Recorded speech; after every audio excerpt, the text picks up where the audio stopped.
Perang dingin antara Natalie Holzer dan Putri Delina belum juga mereda.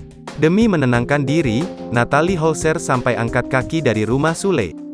Namun, keputusan yang diambil Natalie Holzer untuk pergi dari rumah Sule ini banyak disalah-artikan.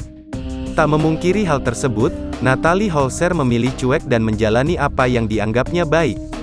Seperti diketahui, permasalahan Natalie dengan Putri Sambung tidak hanya sekali. Sebelumnya, Natalie juga pernah perang dingin dengan anak gadis Sule karena membaca DM Putri Delina dengan Sule.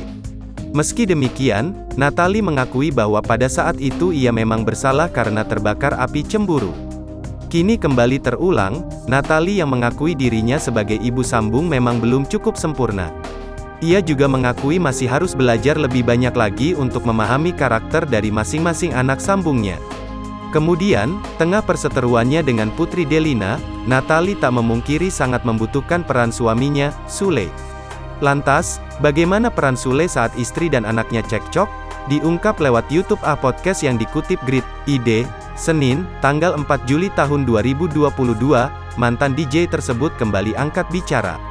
Sampai saat ini, Natalie mengakui sang suami masih belum menengahi permasalahan antara dirinya dan Putri Delina. Sebagai ibu sambung, wanita berusia 30 tahun itu mengaku cukup ragu jika harus menyelesaikan secara mandiri. Itu sebabnya, Natalie mengharapkan kehadiran Sule di tengah perselisihan ini. Kadang serba salah juga gitu kalau mau menyelesaikan berdua, ungkap Natalie. Takutnya tersinggung juga sedangkan di sini posisinya aku ibu sambung, imbuhnya.